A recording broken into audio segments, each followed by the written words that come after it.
10वीं क्लास की गणित मैथ्स। पहला चैप्टर है हमारा वास्तविक संख्याएं, रियल नंबर। वास्तविक संख्याएं जिनको हम कहते हैं रियल नंबर्स। रियल नंबर्स पढ़ने से पहले इसमें हम कुछ चीज़ें जानेंगे। कौन कौन सी संख्याएं होती है, इन संख्याओं को क्या कहते हैं। पहली तो हम रियल नंबर, वास्तविक संख्याएं कहाँ से चालू होती है पहले ये देखते हैं। वास्तविक संख्याएं वह परिमेय संख्या और अपरिमेय संख्याओं के समूह को वास्तविक संख्या कहते हैं, जिसमें परिमेय संख्या और अपरिमेय दोनों के समूह सम्मिलित होते हैं, जैसे 3, 5, √7 -√3/2 एटसेट्रा। ये सारी जो संख्याएं हैं ये परिमेय संख्या, इसमें ये परिमेय संख्याएं हैं और ये अपरिमेय संख्याएं हैं। इन दोनों के समूह को हम वास्तविक संख्या, रियल नंबर कहते हैं। दूसरा नंबर हमारे पास आता है रैशनल नंबर, जिसको हम परिमेय संख्या कहते हैं। परिमेय संख्या क्या कहलाती है? Rational number. परिमेय संख्याएं रैशनल नंबर कहलाती हैं और रैशनल नंबर P/Q के फॉर्म में होता है, where Q is not equal to 0, जो कि 0 के बराबर Q का वैल्यू नहीं हो सकता। वह संख्या जिसका दशमलव प्रसार शांत व अशांत आवर्ती होता है परिमेय संख्या कहलाती है। कैसा होता है? आवर्ती होता है, वो परिमेय संख्या कहलाती है। इसके बाद में हम तीसरे नंबर में देखते हैं अपरिमेय संख्या। अपरिमेय संख्या, अपरिमेय संख्या क्या होती हैं? अपरिमेय संख्या वे संख्या होती हैं जिनको हम इरेशनल नंबर कहते हैं। इरेशनल नंबर्स कहते हैं। इरेशनल नंबर हम इनको अपरिमेय संख्याओं को कहते हैं। ये अपरिमेय संख्या √2 के फॉर्म में होती है, √3 के फॉर्म में होती है, 3√4 के फॉर्म में हो सकती है, पाई एटसेट्रा। इन सभी फॉर्म में ये अपरिमेय संख्याएं होती हैं। नंबर 4 हमारे पास आती हैं पूर्णांक। पूर्णांक संख्याएं, पूर्णांक को हम इंटीजर कहते हैं इंग्लिश में, इंटीजर्स। पूर्णांक संख्याएं वे संख्याएं होती हैं, पूर्णांक संख्याएं वे संख्याएं होती हैं जिसमें शून्य, प्राकृतिक संख्याएं एवं ऋणात्मक और धनात्मक दोनों ही संख्याएं सम्मिलित होती हैं। जैसे हम इसको देख सकते हैं 0, 1, 2, 3, 4 डैश डैश डैश इंफिनिटी, -1, -2, -3 एट डैश डैश डैश इंफिनिटी। इस साइड हम देख सकते हैं ये हमारी इंटीजर्स कहलाती हैं, ये पूर्णांक संख्याएं हैं। ये हमारी संख्याएं पूर्णांक संख्याएं कहलाती है। इसके बाद हम देखते हैं 5th नंबर पे सम संख्याएं। सम संख्या मीन्स होता है इवन नंबर।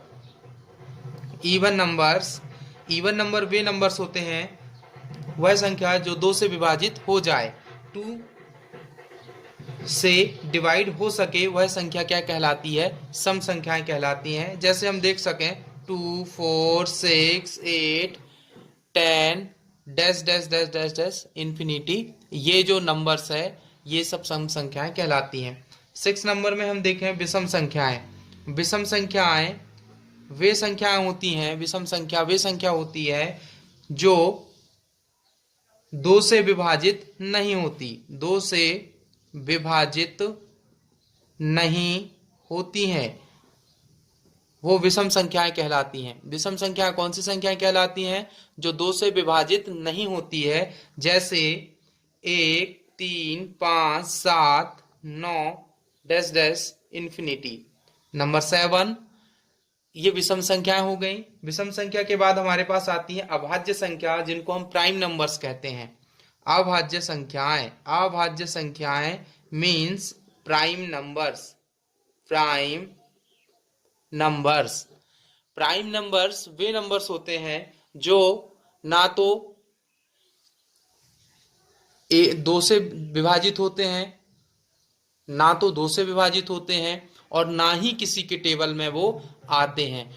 या तो वो विभाजित होंगे तो 1 से विभाजित होंगे या स्वयं खुद से ही विभाजित होते हैं उनको हम अभाज्य संख्याएं कहते हैं, जिनके सिर्फ दो गुणनखंड होते हैं, एक तो स्वयं वो खुद जो है और दूसरा एक, ये अभाज्य संख्याएं कहलाती हैं।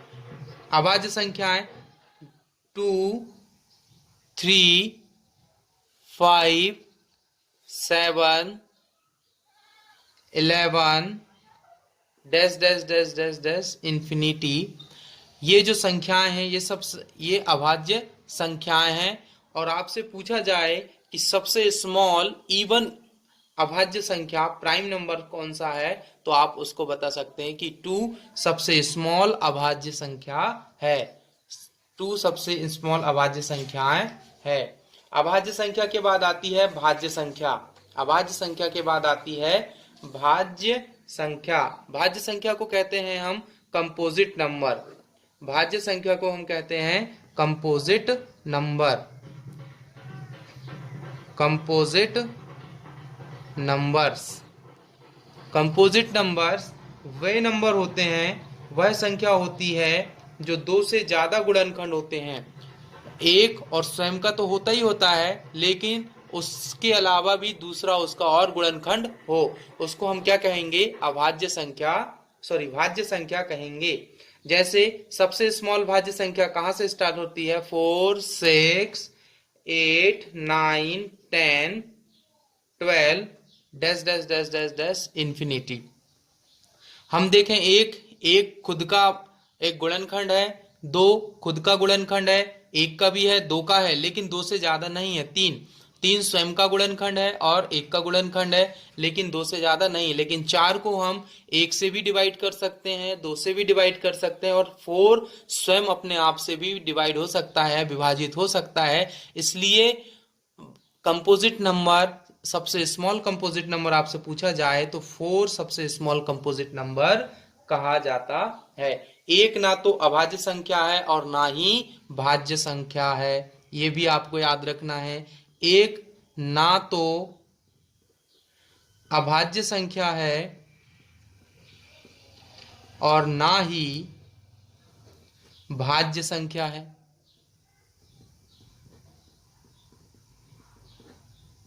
एक ना तो अभाज्य संख्या है और ना ही भाज्य संख्या है।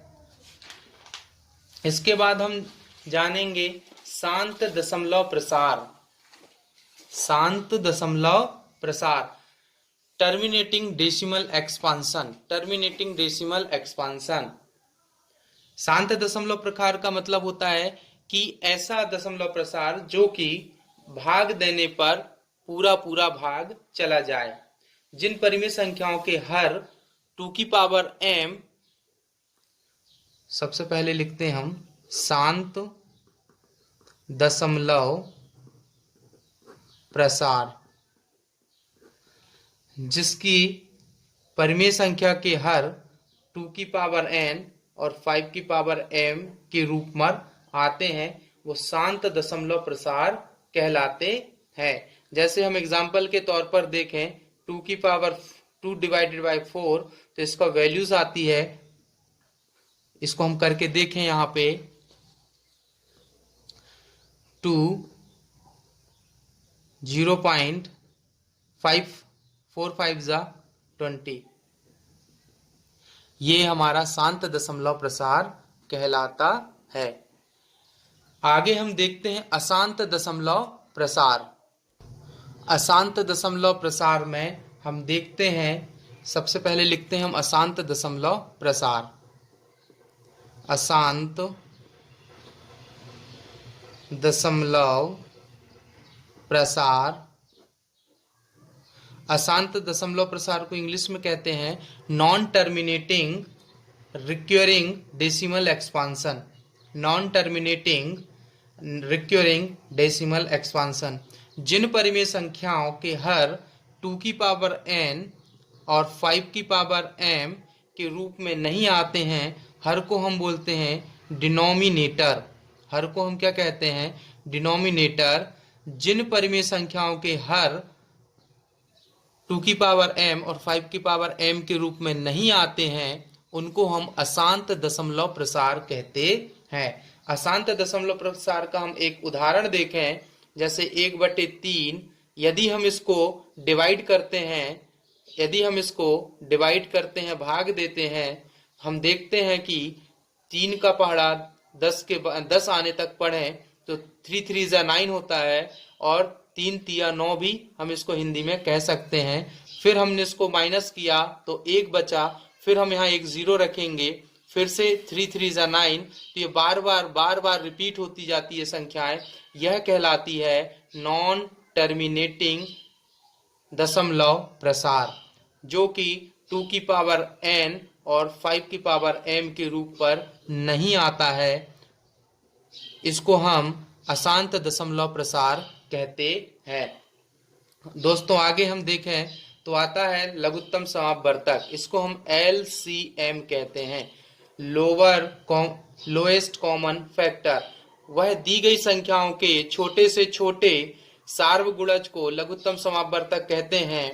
दी गई संख्याओं के छोटे से छोटे सार्वगुणज खंड को लघुत्तम समापवर्तक कहते हैं। जैसे हम देखें लघुत्तम समापवर्तक किसी संख्या का निकालें, जैसे हम 40, 20 और 10, इसका हम लघुत्तम समापवर्तक एक साथ रखकर निकालें तो सबसे पहले इसको हम 2 से भाग देते हैं। 2 2 जा 4, 2 1 जा 2 और 2 5 जा 10, फिर 2 10 जा 20 और 2 5 जा 10 और 5 1 जा 5। फिर देखें 2 5 जा 10, 2 5 जा 10 और 5 को 5 जैसे लिखेंगे क्योंकि ये 2 के टेबल में नहीं आते हैं। 5 1 जा 5, 5 1 जा 5, 5 1 जा 5। इन सभी का हम मल्टीप्लाई कर लें 2 इंटू 2 इंटू 2 इंटू 5, 2 2 जा 4, 4 2 जा 8 और 8 5 जा कितना होता है 40। यह इसका एलसीएम है, लघुत्तम समापवर्तक है। 20, 40, 20 और 10 का लघुत्तम समापवर्तक क्या है?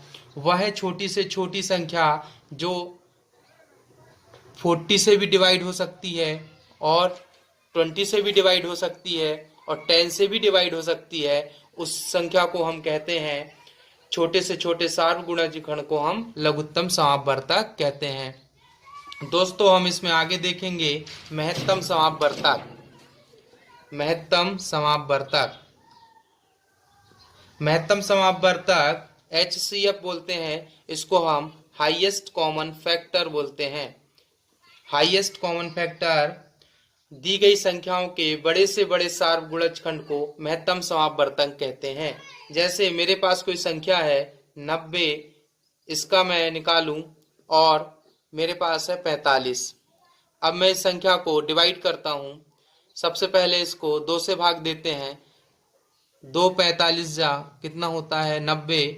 फिर 3 से करेंगे, 3 1 जा 3, 3 5 जा 15, फिर 3 5 जा 15, फिर 5 1 जा 5।